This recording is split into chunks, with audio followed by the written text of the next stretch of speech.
So the topic of today's presentation is what we call hard water.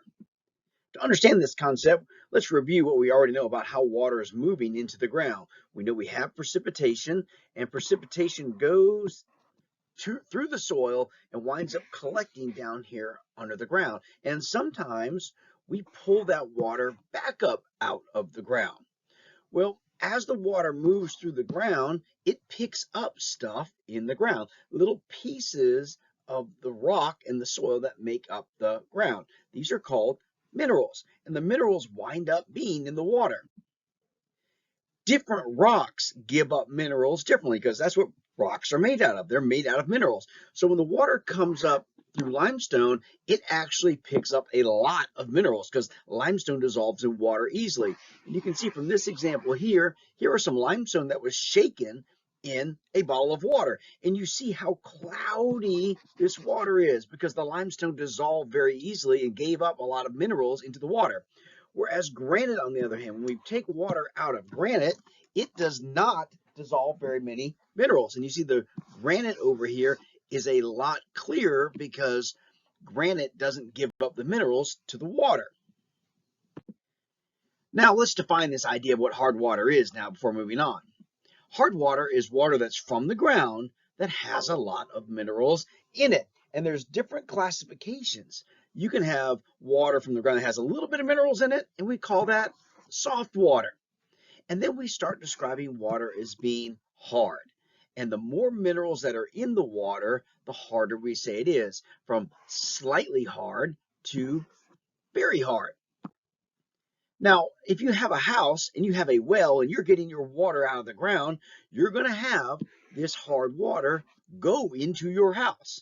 And for the most part, the minerals that are in the ground are not bad for us. But there are some problems associated by having water that goes through your house that has these minerals in it. And I want you to think about, where does all the water go in your house? Well, let's talk about the toilets. First of all, the water is going through the toilets, and when the water runs through the toilet, it's got minerals in it. Well, the water flows down into the bowl and pools down here. But there's a little bit of water that's left here, and when it evaporates, it leaves the minerals behind, and you can actually see them build up over time. They can actually stain the inside of the toilet bowl, and that's what you see here. The toilet isn't dirty. That's residue from the minerals that were in the groundwater that got left behind. Here is an overflow for a sink, and you can see every time the water has overflowed and gone through that little drain in the sink, it leaves a little bit of minerals behind, to the point now that you see a big buildup of the minerals. Nothing wrong with that. It's not damaging anything. Looks kind of gross, but it's not really, because it's just minerals, primarily calciums, from the ground. Now you can see it on your shower head. You can see this crustiness here on your shower head, because when you turn off the shower, the water stops, but it was wet. So the minerals that were in the water get deposited and left behind. This was taken in a very fancy hotel in Arizona where they used a lot of groundwater. And anytime you had water and it evaporates, like on the wall of the shower, it had a glass shower wall, and it looked filmy. It looked kind of streaky, kind of dirty almost, although it wasn't. Same thing on the sink.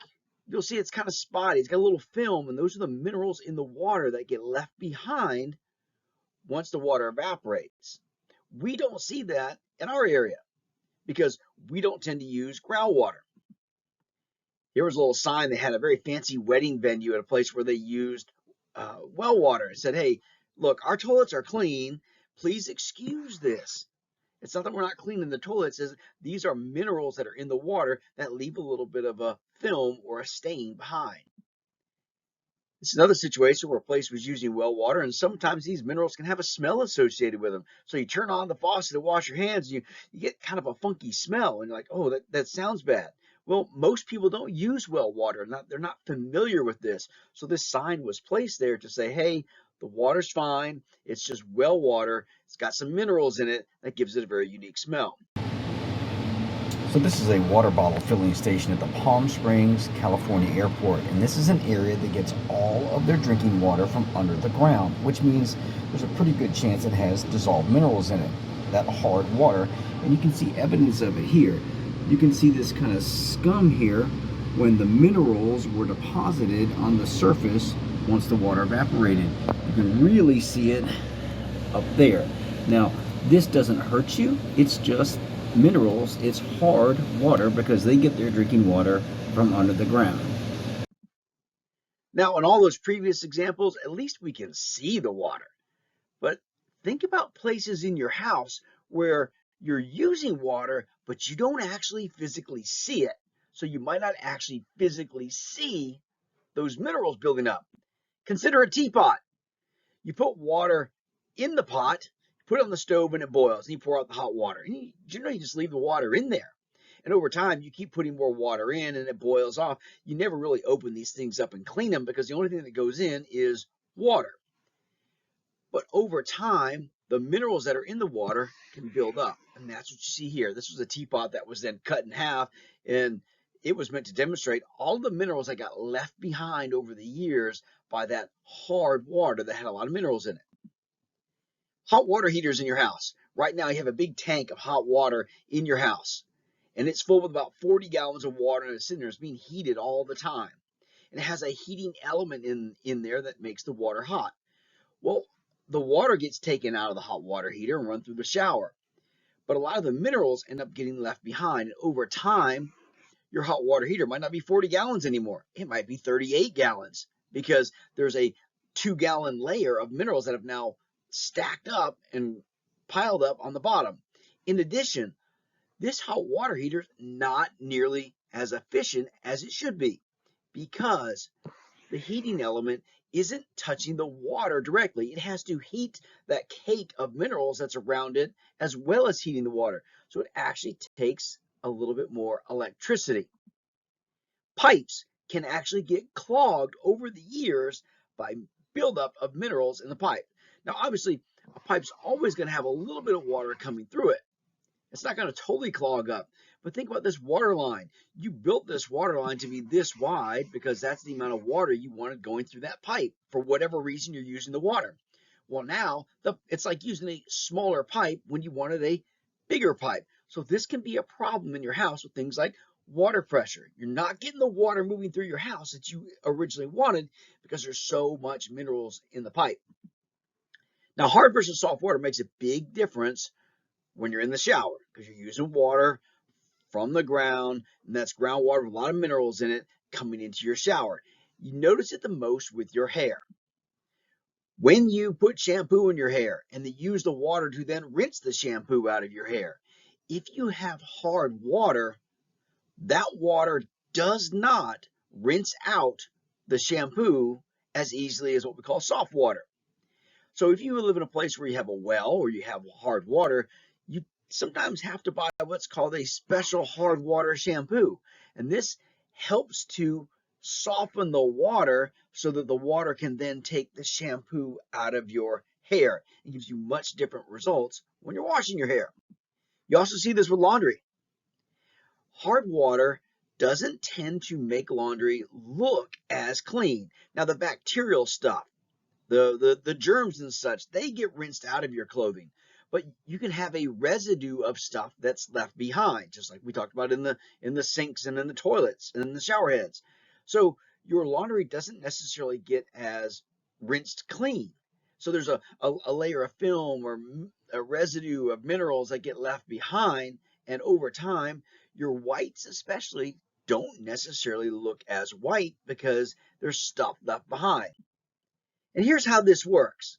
So basically, the dirty stuff, the dirt, not biological germs and such, but dirt, like Georgia red clay, gets in our clothes and it stains it.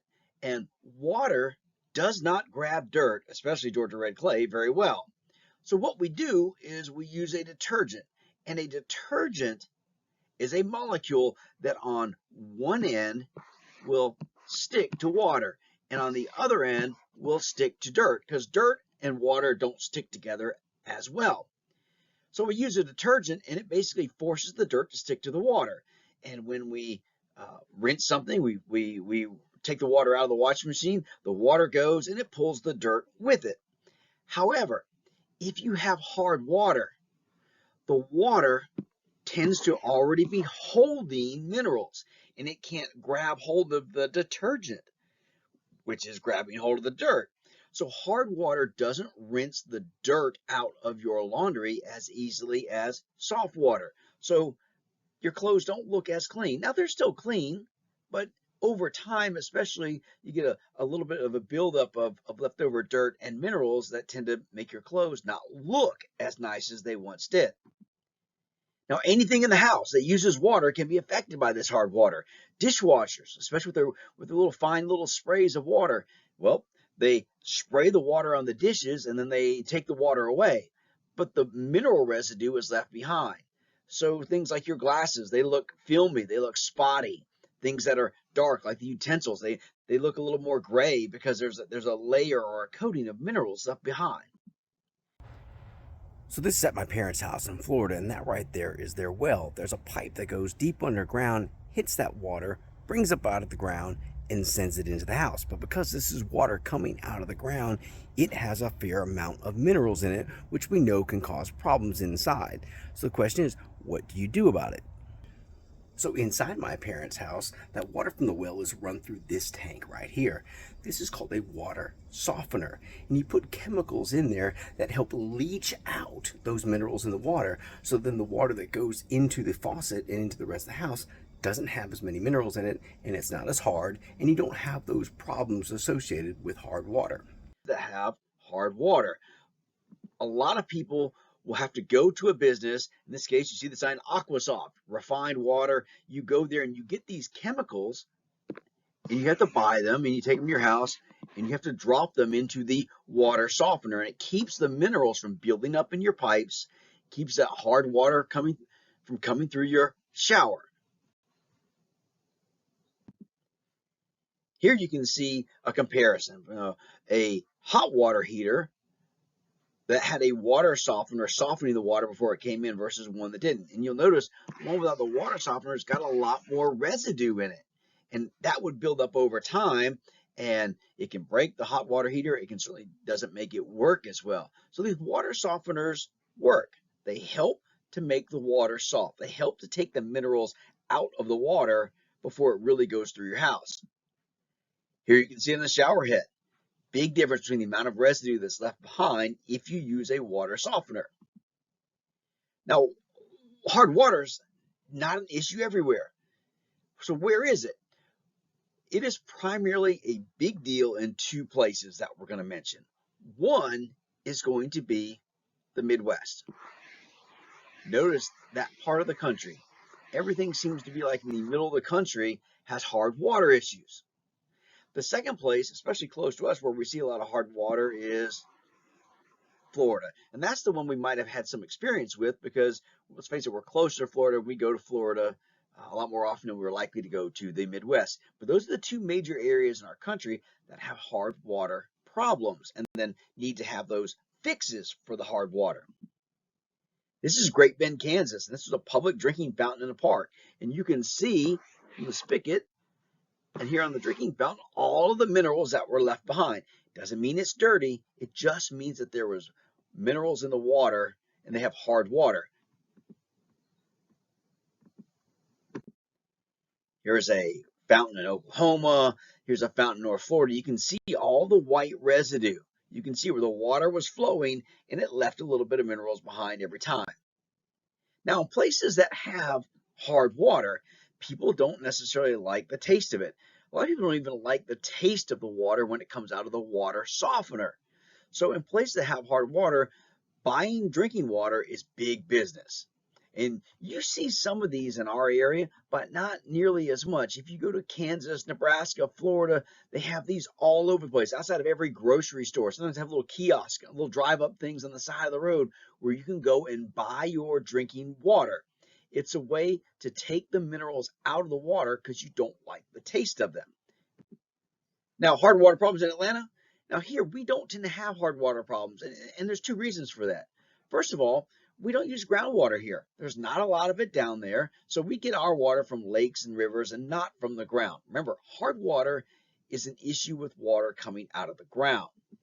Two, even if you do have a well, and there are some around, you can have a well for your house, The rock under Atlanta is granite, and it doesn't dissolve minerals that will lead to hard water. So if you have a well here in Atlanta, you don't have to necessarily worry about a water softener.